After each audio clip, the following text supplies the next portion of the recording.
Okay, we're going to start with The Nation. Convention, why we chose consensus options by APC. $3.27 billion crude oil stolen in 14 months. Over 9.7 million pupils at risk. Obiano regains freedom. Passport seized. Ibrahim ordered to publish court records against AMCON MD. Reps, Section 18, Subsection 12 remains part of Electoral Act. Race for PDP kit ticket and a dangerous precedent. It's an editorial. Okay, and why police pay rise is delayed by IG. Okay. Okay, so $3.27 billion crude oil stolen in 14 months. You know, the first time I heard about this was when Tony Lumelu was talking about the theft and the vandalism that's going on in the upstream sector of the oil and gas industry. And so stakeholders came together and they were talking about it and, you know, taking data, and the data has shown that it is a huge amount of vandalism and theft that's happening to the point that it's going to affect us. You know, as they say here, it would affect Nigeria's corporate and economic existence if something is not done about it. And so the government is saying, and the regulatory body, that they'll start criminalizing it, and the days of these thieves are numbered. Because it takes a lot, for those who are in that industry, it takes so much to, you know, get this crude oil, and then you have it just taken away and stolen. And this is done in such a huge amount that even our economic existence is threatened completely. And I'm just happy that, you know, that they are shining a spotlight on this issue and let Nigerians know, because, you know, many times we blame government, we blame everyone else, but this is an example of we the people.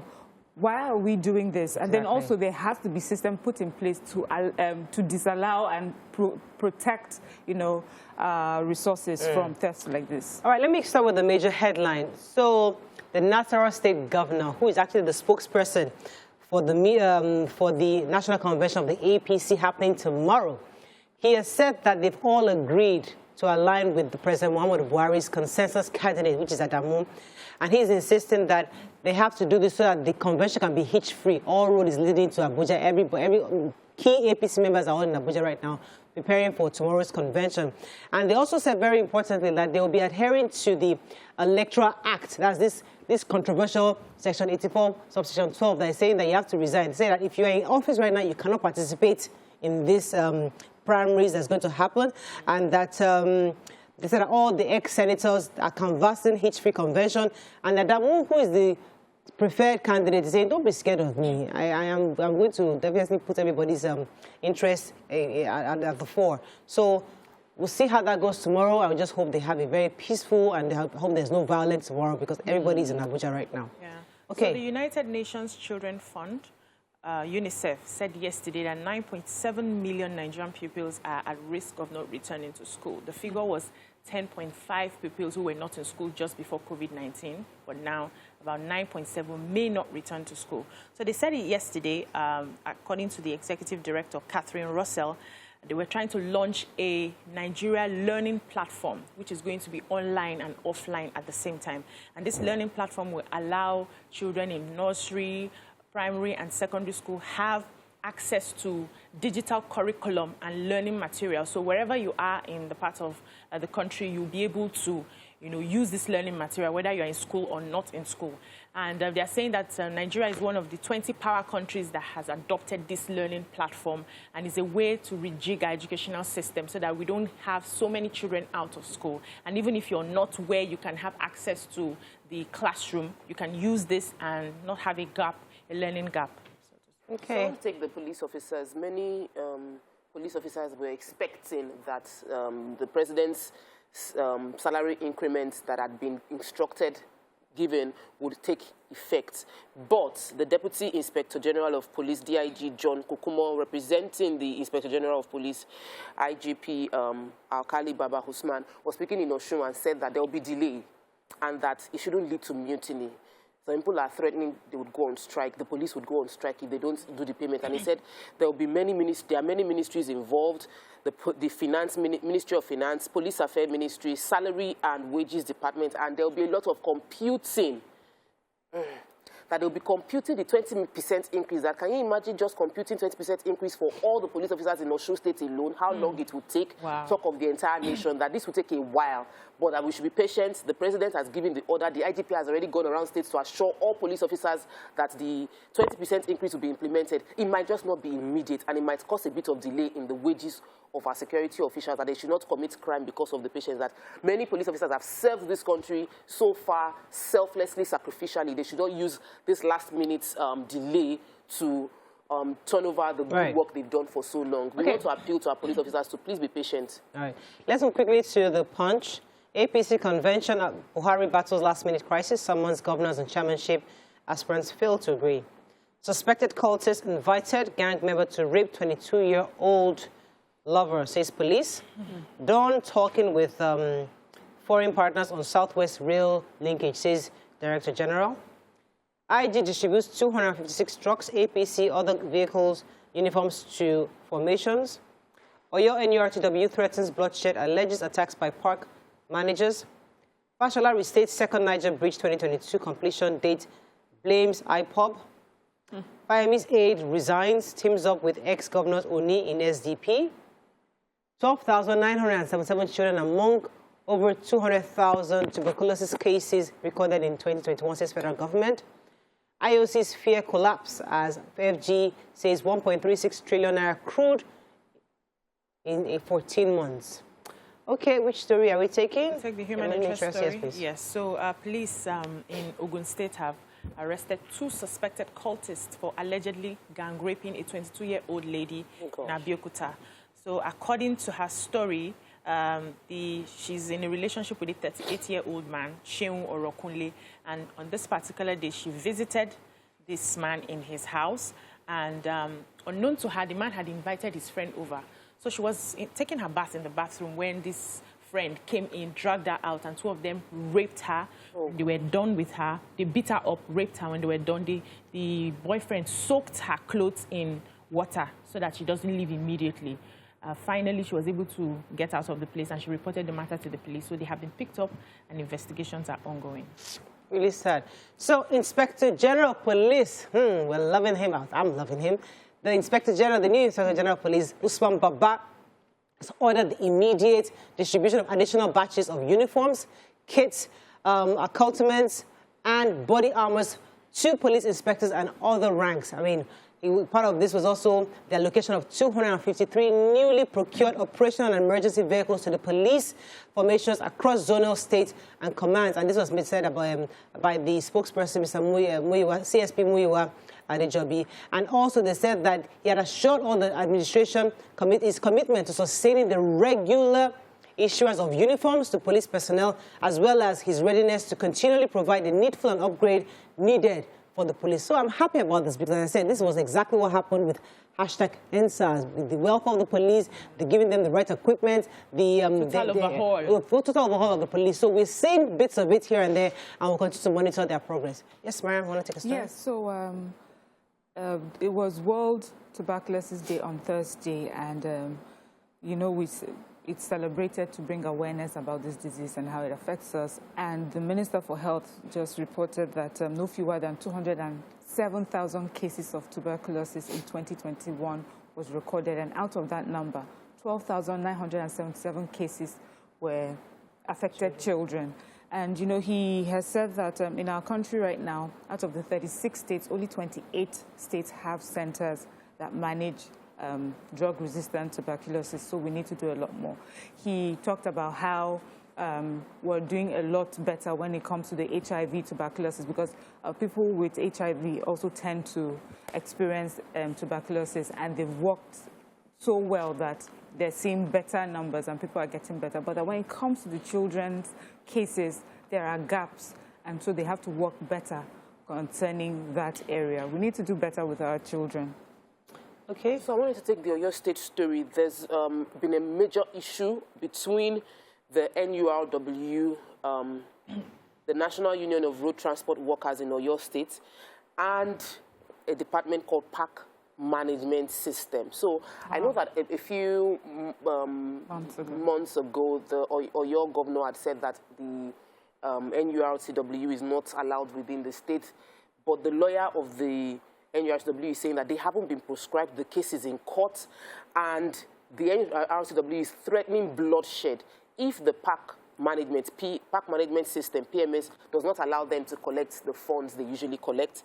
Also mentioned that the NURTW members are not allowed to visit their office. So what they're saying is park management system is harassing us and threatening us, and we are going to fight back. Now, I know the reason NURTW activities in Oyo State was stalled was to forestall crisis, and I believe that the governor should quickly step in to prevent the crisis, major crisis from happening. I was going to quickly, before you're going to break, so Fashola, the Minister of Works and Housing, was saying that the second Niger bridge completion was delayed. Now, Punch said Fashola restates second Niger bridge 2022 completion dates, blames IPOB. That's very misleading. Good. Extremely misleading, because I read the article, you took that story. What he said, actually, was that the second Niger build failed the delay. They didn't meet the February deadline because of the several factors such as COVID-19 lockdown, hashtag NSAS protest, and the sit-at-home orders by IPOB. 3 things. Yes. But they picked out one. Says blames IPOB, and that can actually aggravate anybody that just says the major headline. We need to be careful. Just says it's really wrong. That's bad journalism. Thank you for calling them out. Let's go on a break. We'll be right back.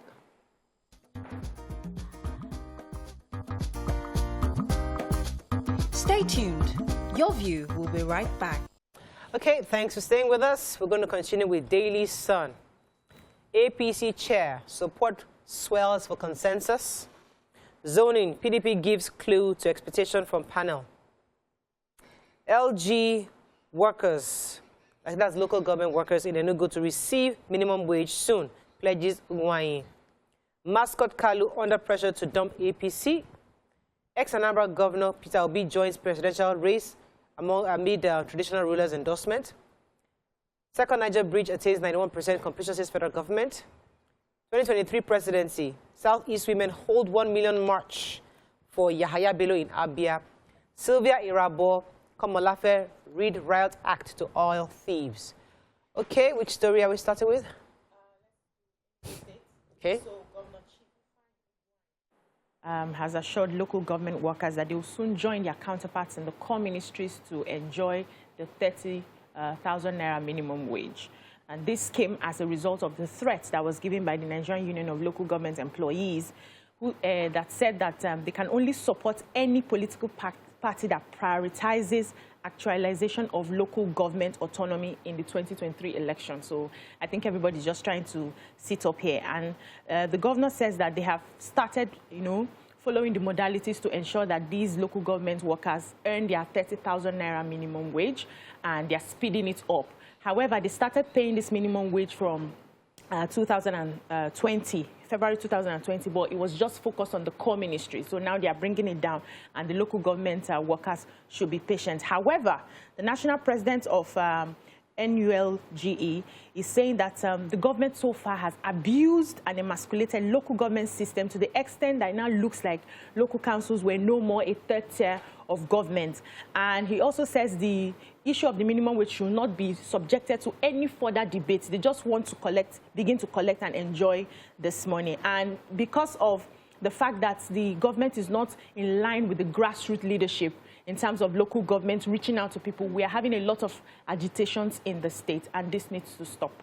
Okay. Let me just give like a continuation to the second Niger bridge. Right. So some of the other things that the Minister for Works and Housing said was that, first of all, the Lagos-Ibadan Expressway and the second Niger bridge are on course to be completed this year, this 2022.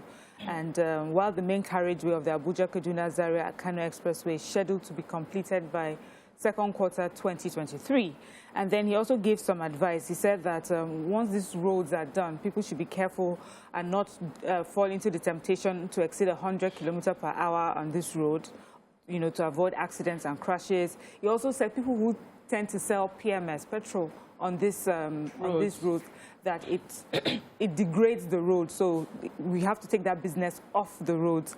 And he also said, okay, so the part where he said the reasons why it has been delayed. The second Niger bridge has been delayed, as you mentioned, all the three things that he mentioned. And then finally, he said that the people of Anambra State may have to experience power shortage for outage for a short while because grid will be taken down for maintenance, and they're going to use the opportunity to put up transmission lines. So it's just for a short time to do that, and then things will go back to okay. So those who are saying Southeast presidential, we don't have a Southeastern presidential candidate. Well, another one has expressed his intention. That's former governor of Anambra State, Peter Obi. He had a meeting yesterday where he was talking amongst some other traditional rulers, where he was declaring his intention. He says that I called you to first thank you all for your support and friendship. I want to inform you that I'm aspiring to be president of Nigeria 2023. According to him, what Nigeria needs is someone with capacity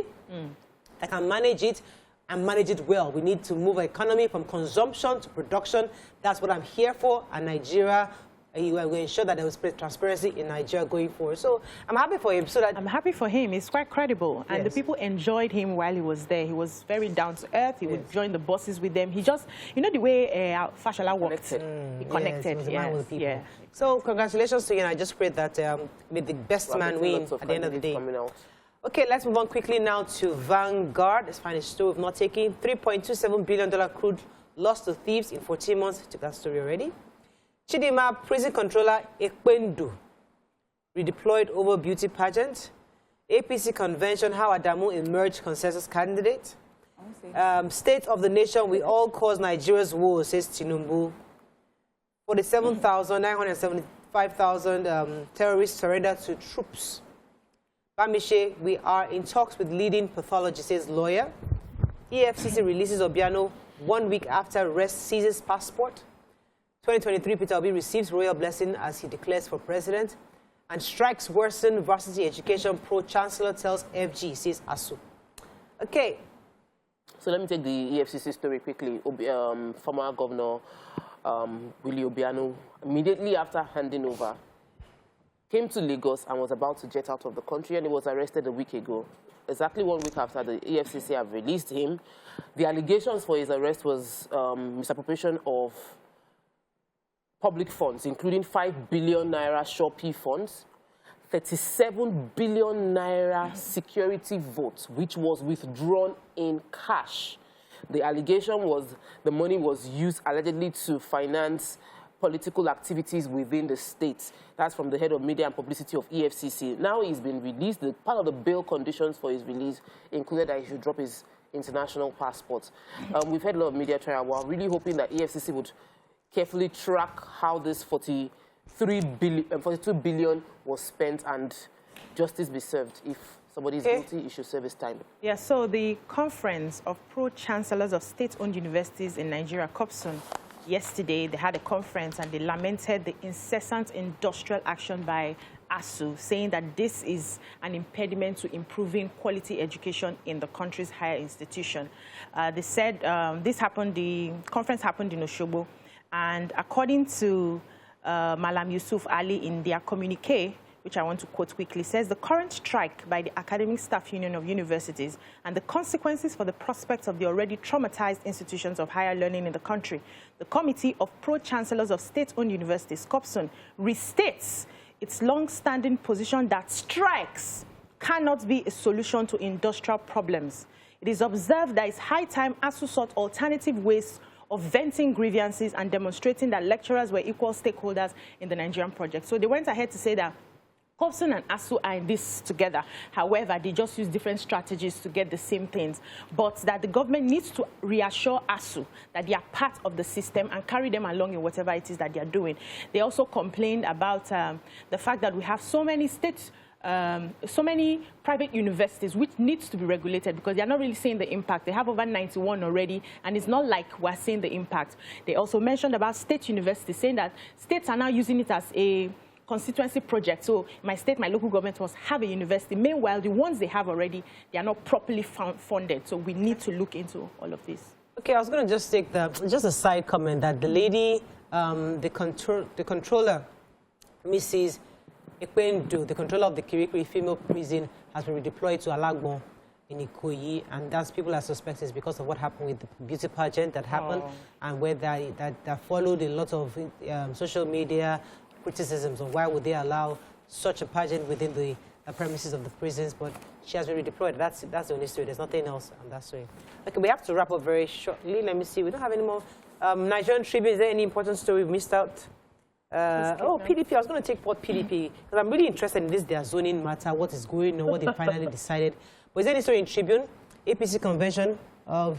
I have 6 people who were abducted, kidnapped. Let's take that story quickly. Yes, so they said 6 persons, including some members of the NYSC, on their way from Boko, and they were kidnapped around Ochadamu community in Ogun State by gunmen. So according to the driver's story, he said he just saw a lot of gunmen all of a sudden, and then he knew that if he had started running, they would shoot and probably destroy the vehicle. So he parked, and then they came in, they asked all of them to get out of the car.